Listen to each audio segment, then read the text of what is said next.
አክብሮታዊ ሰላምታችን በያላችሁበት ይድረስ። የተወደዳችሁ የኢትዮ ፎረም ቤተሰቦች እነሆ የዕለቱን ዘገባዎቻችንን ከዚህ እንደሚከተለው ወደ እናንተ ማድረስ ጀመርን። አበይት ነጥቦቹን በቅድሚያ ህወሓት መልሼ አቋቁሟለሁ ላለው መንግስት ሊቀመንበሩን ለፕሬዝደንትነት እጩ ማድረጉ ተሰማ። በ2013 የክልሉ ፓርላማ አባል የነበሩ ሰዎችም ለስብሰባ ገብታችሁ ደሩ ተብሎ ተነግሯቸዋል ተብሏል። በቀጣይነትም ደብረጽዮን ገብረ ሚካኤል የትግራይ ክልል ፕሬዝደንት የሆኑበት የህወሓት መንግስት እንደሚመሰረት ይጠበቃል ተብሏል። በቀዳሚነት የምንመለከተው ጉዳይ ይሆናል። የብልጽግናው አገዛዝ በነዳጅ ላይ ከፍተኛ የተባለ የዋጋ ጭማሪን አስተዋወቅም። በአንድ ጊዜ በሊትር ከ25 ብር በላይ የተጨመረበት ቤንዚንን ጨምሮ የአውሮፕላን ነዳጅና ኬሮሲን ዋጋ ደግሞ ካለፈው ወር በእጥፍ ጭማሪ እንዲሸጡ ወስኛለሁ ብሏል። ዝርዝሩ ተሰናድቷል። የአብይ አህመድ አስተዳደር ወታደራዊ አዛዦችን በአዲስ አበባ ባለፉት 2 ቀናት ለስብሰባ ጠርቶ እንደነበር ታወቅም። ከኮር በላይ ያሉ አዛዦች በተጠሩበት ስብሰባ ላይ ዋነኛ አጀንዳ ደግሞ የትግራይ የአማራና የኦሮሚያ ክልል ጉዳዮች ናቸው ተብሏል። ከምንጮቻችን የተገኘው መረጃ ይቀርባል። በአርቲስት ቴዲ አፍሮ ዙሪያ የታሰሩ ሰዎች 7 መድረሱ ተሰማ። ከቴዲ አፍሮ ጋር በተያያዘ የወሰድኩት እርምጃ የለም በሚል ከቀናት በፊት አስተባብሎ የነበረው የፌደራል ፖሊስ አሁን ደግሞ ጉዳዩን በፍርድ ቤት የተያዘ ነው ብሏል። ይህንንም ይዘናል። ኢራን ሚሳኤሎቿን ማስወንጨፍ ድሮኖቿን መተኮስ ጀመረች። የተባበሩት አረብ ኤሚሬቶች በተተኮሰባት ድሮን ሰዎች መጎዳታቸውን፣ የነዳጅ ማከማቿ ላይም እሳት መነሳቱን ገልጻለች። ዶናልድ ትራምፕ የሆርሙዝን ጉዳይ አንስተው ኢራን ከምድረ ገጽ ትጠፋለች ሲሉ አስጠንቅቀዋል።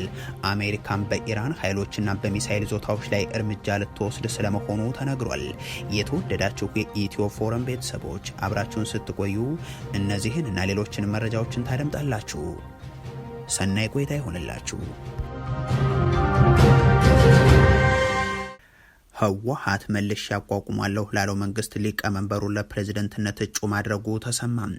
በ2013 የክልሉ ፓርላማ አባል የነበሩ ሰዎችም ለስብሰባ ገብታችሁ ደሩ ተብሎ ተነግሯቸዋል ተብሏል። ከሰዓታት በኋላም ደብረጽዮን ገብረ ሚካኤል የትግራይ ክልል ፕሬዝደንት የሆኑበት የህወሓት መንግስት ይመሰረታል ተብሎ ይጠበቃል። በጠቅላይ ሚኒስትር አብይ አህመድ ስለ ፕሪቶሪያ መናገር አትችልም የተባለው ህወሓት የፈረሙት ሰዎች ጻድቃንና ጌታቸው ነበሩ፣ እነርሱ ምን ጋ ናቸው በሚል ንግግር የሰላም ስምምነቱ እንደፈረሰ በይፋ ከተገለጸ ከ8 ወራት በኋላ በፕሪቶሪያው ስምምነት የፈረሰውን መንግስት መልሳለሁ ማለቱ አይዘነጋም።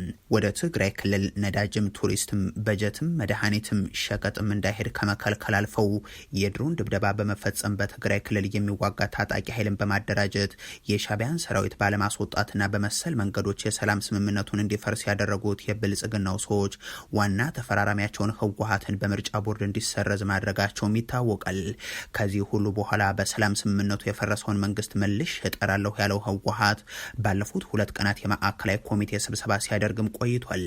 ለ5 ዓመት ይቆያል ብሎ ያቋቋመውና በ2013 መስርቶት የነበረውን መንግስትም ወደ ኋላ ተመልሶ ለማምጣት የወሰነው ህወሓት እንዲህ ያለው አካሄድ ከህግና ከፖለቲካ አንጻር የተሳሳተ ነው የሚል ትችት ሲቀርብበት ቢከርምም በይፋ የሰጠው ማብራሪያ ግን የለም።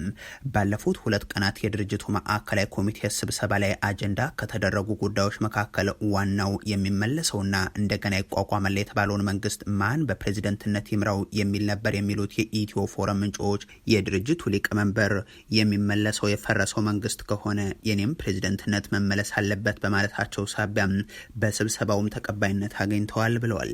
በዚህም መሰረት የትግራይ ክልልን ጊዜያዊ መንግስት እንተካለን ያሉት ህወሓቶች የጄኔራል ታደሰ ወረደን ጊዜያዊ መንግስት ወደ ጎን ብለው ለጦርነቱ መጀመር ምክንያት የሆነውን የ2013ቱን መንግስታችንን እንመልሳለን፣ ፕሬዝደንታችን ደብረጽዮን ገብረ ሚካኤል ይሆናሉ በማለት መወሰናቸውን የሚገልጹት ምንጮች በመጪዎቹ ሰዓታትም እንደገና ፕሬዝደንት ይሆናሉ ተብሎ ይጠበቃል ብለዋል።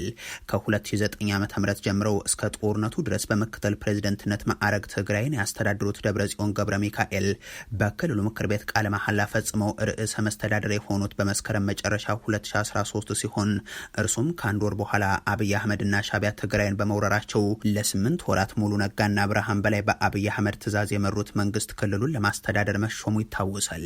የትግራይ ኃይሎች የአብይ አህመድና የኢሳያስ አፈወርቂን ጦር ከአብዛኛው የትግራይ ክልል ካስወጡ በኋላ በነበሩት 16 ወራት የጦርነት መንግስትን የመሩት ደብረጽዮን ገብረ ሚካኤል የመሩት ሰራዊት ከደብረ ብርሃን አጠገብ መመለሱም አይዘነጋም።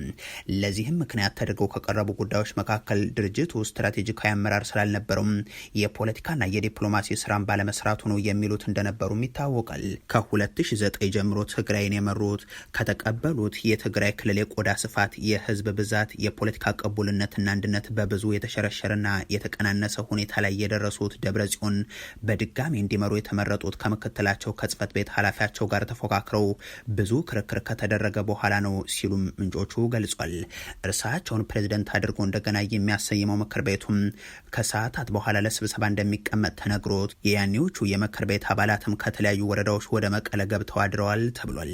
ይህ ምክር ቤት አንድ ወር ላልሞላ ጊዜ በ2013 ስልጣን ላይ የነበረ ሲሆን በዛው ዓመት ህዳር ወር ላይ ጸረ አብይ ትግሉን በትጥቅ ለመምራት ወስኖ ተበትኖ እንደነበርም ይታወሳል። አሁን እንደገና ተሰብስቦ ደብረጽዮንን እንደገና ፕሬዝዳንታችን ሁኑ ብሎ ቃለ መሐላ ለማስገባት ሲሰበሰብ በአብይ አህመድ የተሾሙት ጀነራል ታደሰ ወረደ ምን እንደሚያደርጋቸው ግን የታወቀ ነገር የለም። ጀነራል ታደሰ ወረደ አሁንም መቀለ መሆናቸውን የሚገልጹት ምንጮች እርሳቸውም የማስረክበው ስልጣን የለም በሚለው አቋማቸው እንደጸኑ ናቸው ብለዋል። የብልጽግናው አገዛዝ በነዳጅ ላይ ከፍተኛ የተባለ የዋጋ ጭማሪን አደረገም። በአንድ ጊዜ በሊትር እስከ 25 ብር በላይ የተጨመረበት ቤንዚንን ጨምሮ የአውሮፕላንና የኬሮሲን ነዳጅ ዋጋ ደግሞ ካለፈው ወር በእጥፍ ጭማሪ እንዲሸጡ ወስኛለሁ ብሏል። ብልጽግና የአገዛዙ ሚራክሎች ቀጥለዋል። በሀገሪቱ የነዳጅ እጥረቱን የመካከለኛው ምስራቅ ጦርነት እንዲባባስ አደረገው እንጂም መሰረታዊ መነሻው ግን እንዳልሆነ የሚታወቅ ነው። አስቀድሞም በኢትዮጵያ በርካታ አካባቢዎች ግብይቱ በጥቁር ገበያ ዋጋውም ከመደበኛው ዋጋ በብዙ እጥፍ ሲሸጥ የኖረ ነውና አሁን የአገዛዙ ዘረፋ ላይ የዓለም ጦርነት ተዳምሮ የሀገሪቱ የተለያዩ አካባቢዎች በተሽከርካሪዎች ሰልፍ ተሞልቷል። አሽከርካሪዎች በቀን ሳይሆን በቀናት ውስጥ ነዳጅን ማግኘትን ብርቅ ከሆነባቸው ሰነባብቷል። የብልጽግና ሰዎች ደግሞ የቆመ አንዳች መኪና የለም ሲሉ ሰንብተዋል። ዓለም ላይ ነዳጅ ችግር አጋጥሟል። ሉፍታንዛ በረራ ቀንሷል። አንዳንድ አውሮፓ ሀገራት 15 ቀን 20 ቀን ከቀጠለ ሙሉ በሙሉ ፍላይት እናቆማለን ብለዋል። የእናንተ አየር መንገድ እንዴት ነው መብረር የቻለው? ይሄን ጠይቅ ኢትዮጵያ አልሰማም። እኔ እንቅልፍ የለኝም፣ እናንተ ግን ስትጠይቁ አልሰማም። ተሰለፍን ብቻ ነው የምትሉት። ተሰለፋችሁ እንጂ መኪና ኢትዮጵያ ውስጥ አልቆመም። ዛሬ እንቅስቃሴ አለ። እንዴት ሆነ ይሄ ነገር? ስልጣን ሲረከቡ ማለትም ከ8 ዓመታት በፊት በሊትር 18 ብር የነበረ ነዳጅ የኢራኑ ጦርነትም ሳይቀሰቀስ በፊት የነበረው ዋጋ ቢወሰድ እንኳን በዓለም የነዳጅ ዋጋ ላይ እምብዛም ጭማሪ ሳይከናወን የአብይ አህመድ መንግስት ግን ከ500 በመቶ በላይ ጭማሪን አድርጓል ነዳጅ ላይ። ይህ የሆነው ደግሞ ኢትዮጵያን ከ8 ዓመት በፊት ድፍድፍ ነዳጅን አወጣን ተብለው ተዋሽተውም ነው።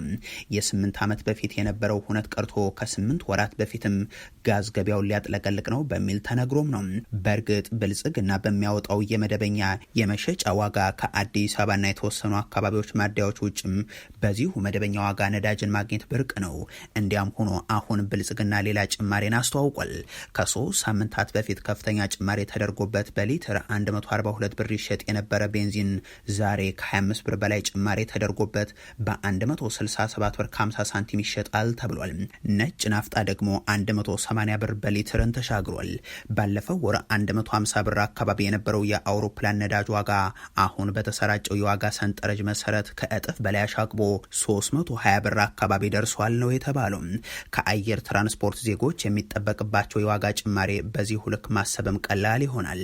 151 ብር አካባቢ የነበረው ኬሮሲንም በ3 ሳምንታት ልዩነት ውስጥ ከእጥፍ በላይ የዋጋ ጭማሪ ተደርጎበት 320 ብር በላይ ይሸጣል ሲል ብልጽግና አሳውቋል። አሁን በነዳጅ ላይ እየተደረገ ያለው ጭማሪም በየሳምንታት ልዩነት የሚከናወንም ሆኗል። 98 ቢሊዮን ብር ከህዝባችን ዘርፈናል የሚለውን በፓርላማ የሚያቀርቡት ብልጽግናዎች በዘረፉት ገንዘብ የሚዝናኑበትን ሪዞርት እየገነቡ ሚራክል ላይ ነን ሲሉ ግን ይደመጣሉ። የአብይ አህመድ አስተዳደር ወታደራዊ አዛዦችን በአዲስ አበባ ባለፉት 2 ቀናት ለስብሰባ ጠርቶ እንደነበር ታወቀም። ከኮር በላይ ያሉ አዛዦች በተጠሩበት ስብሰባ ላይ ዋነኛው አጀንዳ ደግሞ የአማራ የትግራይና የኦሮሚያ ክልል ምርጫዎች ነበሩ ተብሏል። ከሌሎች የአፍሪካ መንግስታት ሁሉ በርካታ የሀገር ወጣቶችና ጎልማሶች ጠመንጃ አንስተው የሚዋጉት ቀዳሚ መንግስት ነው የሚባልለት የብልጽግናው አገዛዝ ክልላዊ መስተዳድሮችን በሞጋት ከ7 ዓመታት በፊት የጀመረውን ጦርነት እየተካሄደም የምርጫ ድግስ ሲያደርግ እንደነበር ይታወቃል። ሀቀኛ ተቃዋሚዎችን ገድሎ ከሀገር አባሮና አስሮ እንደዚሁም ጦርነት እያካሄደ በነበረበት በ2013 ምርጫ አድርግ ያለው ባለ ጊዜም በአሜሪካ በአውሮፓ ህብረትና በመሰለ የዲሞክራሲ ኃይሎች ለመታዘብ የማይበቃ የምርጫ መመዘኛንም የማያሟላ ብለው ውድቅ ቢያደርጉትም ኦሉሴጉን ኦባሳንጆ የተባሉት የአብይ አህመድ የቅርብ ሰው አማካኝነት ዲሞክራሲያዊ ምርጫ ተደርጓል ተብሎ መንግስት ሆኖ ለመቀጠል ወስኖም ነበር። ይሁን እንጂ ከዛን ጊዜ ጀምሮ የሚቆጣጠራቸው ግዛቶች በየጊዜው እያነሱ ግብርና ታክስ የሚያስከፍላቸው አካባቢዎችም እየጠበቡ ከጎረቤት ሀገራት ጋርም ተደጋግመው ግጭቶች እየተከሰቱ የቀጠሉበት የብልጽግናው መንግስት ዘንድሮም ተመሳሳይ የምርጫ ድግስን ለማከናወን ወስኖ ቢንቀሳቀስም ሀገሪቱ ከ2013ቱም የሰፋ የጦርነት ቀጠናን ወልዳ ትገኛለች። ይህንን ተከትሎም አርሶ አደሮች እየተገደል ምርጫ እናካሄድን በማለት ሰልፍ በመውጣትና በመዋጋት እየተቃወሙትም ናቸው። እንዲህ ያለውን ህዝባዊ ቁጣ ከምርጫው ዕለት በፊት በኃይል ዝም ለማስባልና ምርጫውንም ለማከናወንና የህግ ማስከበር ያለውን ዘመቻ ለማካሄድ የሚያስችል ምክክር በአዲስ አበባ መካሄዱም ታውቋል። ወታደራዊ አዛዦቹ ባካሄዱት በዚህ ስብሰባ የዘንድሮ ምርጫ ኦርቶዶክስ ቤተክርስቲያን፣ ሸኔ፣ ወያኔና ፋኖ ያስተጓጉሉብናል፣ ለዚህ አስቀድመን እርምጃ መውሰድ ይኖርብናል የሚል ውሳኔ ተላልፏል የሚሉት ምንጮቹ ከኮር በላይ ያሉ አዛዦች ስብሰባው ላይ ተሳትፈዋል ብለዋል። በጦር ግንባር ተከፋፍለው ምዕራብና ምስራቅ ግንባር በሚል ይጠራሉ የተባለላቸው ወታደራዊ አዛዦች የምስራቅ ግንባር ተብሎ ከተሰየመው ውስጥ 11ኛ እዝ፣ የደቡብ እዝ 13ኛ እዝ እና ሰሜን ምስራቅ እዝ፣ የምዕራብ ግንባር ተብለው ከሚጠሩት መካከል ደግሞ ምዕራብ እዝ፣ ሰሜን ምዕራብ እዝ እና 10ኛ እዝ በአዛዦቻቸው በኩል ተወክለዋል ተብሏል። በዚህም በዋናነት የምርጫ ዕለት ለመምረጥ የሚያስችል ሁኔታ እንዲፈጠር አስቀድሞ ዘመቻዎችን ማድረግ የሚል መመሪያ ተላልፏል ሲሉም ምንጮቹ ጠቁሟል። ስብሰባው የተደረገው ደግሞ ባለፉት 2 ቀናት ስለመሆኑም አክለዋል። በአርቲስት ቴዲ አፍሮ ዙሪያ የታሰሩ ሰዎች 7 መድረሱ ተነገረም። ከቴዲ አፍሮ ጋር በተያያዘ የወሰድኩት እርምጃ የለም በሚል ከቀናት በፊት አስተባብሎ የነበረው የፌደራል ፖሊስ አሁን ደግሞ ጉዳዩ በፍርድ ቤት የተያዘ ነው ብሏል።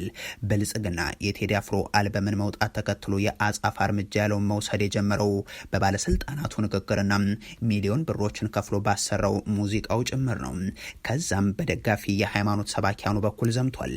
አስከትሎም በአርቲስቱ ዙሪያ ያሉ ሰዎችን አስሯል፣ አሳዷል፣ ስቱዲዮ ሰብሮ ዘርፏል፣ ሙዚቃውን ሰብሰብ ብላችሁ አዳመጣችሁ ያላቸውን ሳይቀርም አፍሷል። በኢትዮጵያ ቴሌቪዥን በቴዲ አፍሮ ምክንያት ፕሮግራም እንዲሰረዝ ተደርጓል። በፋና ቴሌቪዥን የሙዚቃ ፕሮግራም ላይ ተሰቅሎ የነበረ የአርቲስቱ ፎቶ እንዲቀየር ሆኗል። በበርካታ ጣቢያዎች የቀድሞም ቢሆን የአርቲስቱ ሙዚቃዎች እንዳይጫወቱ ተከልክሏል። ጠቅላይ ሚኒስትር አብይ አህመድ በየሪዞርቱ እየዞሩ እንደ ቁራ አልቅሱ ብለዋል። አዳነች አበቤ ስቴዲየምም አዳራሽ ውስጥም ተገኝተው መሀል ገቡና ወጡን ከዳር አትበሉ እያሉ ወቅሰዋል። ከአርቲስቱ ስራዎችና ከታሰሩ ሰዎች ጋር በማገናኘት ዶክመንታሪ እየተዘጋጀ ስለመሆኑ መዘገባችንም ይታወሳል። የጀርመን ድምጽ ባሰራጩ አዲስ ዘገባው ደግሞ በእስር ላይ የሚገኙ ከአርቲስት ቴዲ አፍሮ ጋር ግንኙነት ያላቸው ሰዎች ቁጥር 7 መድረሱን ገልጿል። ስማቸው እንዳይጠቀስ የጠየቁ የመረጃ ምንጭ እንደገለጹት ከአርቲስቱ የቅርብ ጓደኛ አቶ ዮሴፍ ያሲንና አዲስ የሙዚቃ ስራዎቹ በዩቲዩብ መድረክ ማስታወቂያ እንዲታጀቡ አስፈላጊ ሂደቶችን ለማመቻቸት ጀምራ ከነበረው ወይዘሮ መሐሌት ሰለሞን በትክክለኛ ስሟ ሀና ሰለሞን ሌላም 2 የቴዲ አፍሮ የስቱዲዮ ጠባቂዎች ታስሯል። በተጨማሪም ከአርቲስቱ ድረገጽ ጋር የተያዙ ስራዎችን የሚሰራ አንድ ሰው እንደዚሁም ሞምባሳ በተደረገው የሙዚቃ ድግሱ ኮንሰርቱ ላይ ተሳትፎ የነበራቸው 2 ሌሎች ሰዎችም በዚሁ ሰሞን በቁጥጥር ስር መዋላቸውን አረጋግጧል።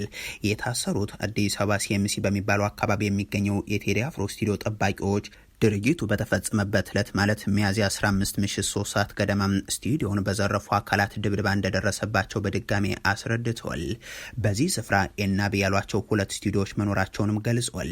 የብልጽግናው ኃይሎች በገመድ 5ኛ ፎቅ ወደሚገኘው የአርቲስቱ ስቱዲዮ ለመግባት ሞክረው ሳይሳካላቸው ሲቀር በበር ለመግባት ሲሉ በመከላከላቸው ደብድበዋቸው ሰብረው በመግባት ከ2ቱ ስቱዲዮዎች 2 ላፕቶፖችን፣ 4 ስፒከሮችን እንደዚሁም የተለያዩ መሳሪያዎችን ወስደዋል። የተሰባበሩ ነገሮችም አሉ። በአጠቃላይ ስቱዲዮውን ከጥቅም ውጭ አድርገውት ወጥተዋልም ነው ያሉት። ሆኖም በማህበራዊ የመገናኛ ብዙሃን ላይ የሚዘዋወሩ ፎቶግራፎች ግን እውነተኛዎች እንዳልሆኑም ለጣቢያው አስረድቷል። ከታሰሩት ውስጥ እስካሁን ፍርድ ቤት የቀረቡት ሁለት ግለሰቦች ማለትም አቶ ያሲንና ወይዘሮ ማህሌት ብቻ እንደሆኑ የተናገሩት የመረጃ ምንጮች እነሱ ላይም ፖሊስ 14 ቀን ጊዜ ቀጠሮ እንደጠየቀባቸው አስረድቷል። ኢትዮ ፎረም ከሳምንት በፊት የቴዲ አፍሮ ቃል አቀባይ የሆነችው ትውልደ ኢትዮጵያዊት ማህሌት ሰለሞን ከመታሰሩ አስቀድሞ ደግሞ ምክትል ማናጀሯ በአርቲስት ቲቪ መግለጫ አልተከለከልንም ብለሽ ተናገሪ የሚል ማስፈራሪያ እንደደረሰባት ከዛም ሜክሲኮ በሚገኘው ፌዴራል ፖሊስ ግቢ ውስጥ በእስር ላይ እያለች ወደ ፍርድ ቤት መቅረቧን ነገር ግን ጠበቃ እንዳታቆም መደረጓን መዘገባችን አይዘነጋም። የቴዲ አፍሮ መግለጫም አልተከለከለም ብለሽ ተናገሪ ያለበለዚያ የሽብር ክስ እንመሰርትብሻለን የሚሉ የአገዛዙ ሰዎች በኩል እንደተነገራት የሚገልጹት ለጉዳዩ ቅርበት ያላቸው ምንጮች ቃል አቀባይዋ ይህንን እስከምታምን ድረስ ከማንም የህግ ሰው ጋር እንዳትገናኝ በሚል ከቀኑ 10 ሰዓት በኋላ ወደ ፍርድ ቤት እንድትቀርብ መደረጉንም እንደዚሁም የፌዴራል ፖሊስ ከጥቂት ቀናት በፊት በቴዲ አፍሮ ዙሪያ የወሰድኩት አንዳች እርምጃ የለም ሲል ማስተባበያ ማቅረቡም ይታወቃል። የጀርመን ድምጽ በስልክ ያነጋገራቸው የፌደራል ፖሊስ የህዝብ ግንኙነት ኃላፊ ጄላን አብዲ ግን ለጊዜው በፍርድ ቤት የተያዘ ጉዳይ ነው ብለው ዝርዝር መረጃን ለመስጠት እንደማይችሉ ተናግረዋል። ኢራን ዳግም ሚሳኤሎቿን ማስወንጨፍ ድሮኖቿን መተኮስ ጀመረች። የተባበሩት አረብ ኤምሬቶች በተተኮሰባት ድሮን ሰዎች መጎዳታቸውን፣ የነዳጅ ማከማቿ ላይ እሳት መነሳቱን አሳውቃለች። ዶናልድ ትራምፕ የሆርሙዝን ጉዳይ አንስተው ኢራን ከምድረ ገጽ ትጠፋለች ሲሉ አስጠንቅቋል። አሜሪካ በኢራን ኃይሎችና የሚሳኤል ይዞታዎች ላይ እርምጃ ልትወስድ መሆኑም ተነግሯል። ለሳምንታት በቃላት ጦርነት የሰነበተው የመካከለኛው ምስራቅ ቀውስ አሁን ዳግም ወደ ተኩስ ልውውጥ ጉዳዮች ተመልሷል። የኢራን ሚሳኤሎች መወንጨፍ መጀመራቸው፣ የተተኮሱ ድሮኖችም ጉዳት ማድረሳቸውም ተሰምቷል። የተባበሩት አረብ ኤምሬቶች ቁልፍ የነዳጅ ወደብ በሆነው ፉጃ ኢራህ ላይ የተፈጸመው የድሮን ጥቃትም 3 ሰዎች መጠነኛ ጉዳት እንደደረሰባቸው የአካባቢው ባለስልጣናት አረጋግጧል። የኤምሬቶች ትልቁ ወደብና የነዳጅ ማከማቻ ስፍራ የሆነው ፉጃ ኢራህ በኢራን ድሮን ጥቃት ከተፈጸመበት በኋላ ከፍተኛ እሳት መከሰቱም ታውቋል። በደረሰው ጥቃት የተጎዱት የህንድ ዜግነት ያላቸው 3 ሰዎችም ወደ ሆስፒታል ተወስደዋል ተብሏል። ፉጃ ኢራህ የነዳጅ ኢንዱስትሪ ዞን መካከለኛው ምስራቅ ውስጥ ከሚገኘው ግዙፍ የነዳጅ ማከማቻዎች መካከል አንዱ ሲሆን የኢራን የተኩስ አቁም ስምምነት ከመደረሱ በፊትም በቴህራን ጥቃት ተፈጽሞበት ነበር። ስፍራው መመታቱ የተሰማው የተባበሩት አረብ ኤምሬቶች መከላከያ ሚኒስትር ከኢራን የተወነጨፉ 3 ሚሳኤሎችን ማክሸፉን ከገለጸ በኋላ ነው። 4ኛው ሚሳኤል ባህር ላይ እንደወደቀም ተገልጿል። የተባበሩት አረብ ኤምሬቶች መከላከያ ሚኒስትር ከኢራን የተወነጨፉ 3 ሚሳኤሎችን ማክሸፉንና 4ኛውን ደግሞ ባህር ላይ እንዲወድቅ ስለመሆኑ ይፋ አድርጎ ነበር። መከላከያ ሚኒስትሩ በገጹ እንዳሰፈረው በሀገሪቱ የተለያዩ ክፍሎች ፍንዳታዎች የተሰሙት በከሸፉ ሚሳኤሎች ሳቢያ ነው። እስካሁን ድረስ ኢራን ስለ ጥቃቱ አስተያየት አልሰጠችም። የተባበሩት አረብ ኤምሬቶች አስቀድማ በሆርሙዝ ወሽመጥ ላይ የነበረ የነዳጅ ጫኝ መርከቧ መመታቱን ገልጻም ነበር። ዛሬም አቡ ዳቢ አድኖ ከተባለው የመንግስት የነዳጅ ኩባንያ ጋር ግንኙነት ያለው ነዳጅ ጫኝ መርከቧም በሆርሙዝ ወሽመጥ በኩል ሲጓዝ ጥቃት እንደተፈጸመበት ነው የገለጸችው። የኢራን የውጭ ጉዳይ ሚኒስትር ባወጣው መግለጫ እንዳሳወቀው በጥቃቱ የተጎዳ ሰው ግን የለም። ሚኒስቴር መስሪያ ቤቱ በኢራን አብዮታዊ ዘብ ተፈጽሟል ያለውን ይህንን ጥቃት የባህር ላይ ወንብድና ሲል አውግዞታል። በመካከለኛው ምስራቅ ከአሜሪካ ጋር ከተደረገው የተኩስ አቁም ስምምነት በኋላ ጥቃቶች ረግበው ነበር። አሁን ኤምሬቶች ላይ ጥቃት የተፈጸመው አሜሪካ በኢራን በተዘጋው ሆርሙዝ ወሽመጥ በኩል የሚጓዙ መርከቦችን እንደምታጅብ ይፋ ካደረገች በኋላ ነው። ኢራን በሆርሙዝ ሰርጥ በኩል ለማለፍ የሞከረ የአሜሪካ ባህር ኃይል መርከብ ላይ 2 ሚሳኤሎን መተኮሷን የገለጸችው ይህ ከተገለጸ ከሰዓታት በኋላ ነው። ፋርስ የዜና ወኪል እንደዘገበው ከሆነ መርከቡ ከእስላማዊት ሪፐብሊክ ኢራን የባህር ኃይል የተሰጠውን ማስጠንቀቂያ ባለመቀበሉ የሚሳኤል ጥቃት ኢላማ ሆኗል። ተቋሙ የአካባቢ ምንጮችን በመጥቀስ መርከቡ መመታቱንና ጉዞውን መቀጠል ባለመቻሉ አካባቢ ጥሎ እንዲሄድ ተገዷል ሲልም ዘግቧል። አሜሪካ ግን ይህንን ወዲያው አስተባብላለች። ዶናልድ ትራምፕም ኢራን በሆርሙዝ ጣልቃ ከገባች ከምድረ ገጽ ትጠፋለች ብለው አስጠንቅቋል። ፕሬዚደንቱ ለፎክስ ኒውስ እንደተናገሩት ከሆነ ኢራን በሆርሙዝ በታወጀው የፕሮጀክት ፍሪደም ስራ ላይ የሚገኙ የአሜሪካ መርከቦችን ጥቃት የምታደርስ ከሆነ ከምድር የምትጠፋ ይሆናል። ከዚህ በፊት ከነበረን በላይ እጅግ የተሻለ የጦር መሳሪያ አለን። እኛ በጣም የተሻለ ጦር መሳሪያ ታጥቀናል። በዓለሙ ሁሉ ብዙ ነገሮች አሉን። ወታደራዊ አካላት ስጋቶችም አሉን። እነዚህ ሁሉ ደግሞ ጦር መሳሪያ የተትረፈረፉ ናቸው። እኛ እነዚህን ሁሉ ልንጠቀም እንችላለን። አዎ ካስፈለገን እንጠቀማቸዋለን ሲሉም ነው የዛቱት። በተያያዘ አሜሪካ በኢራን ኃይሎችና የሚሳኤል ይዞታዎች ላይ እርምጃ ልትወስድ ስለመሆኑ ተነግሯል።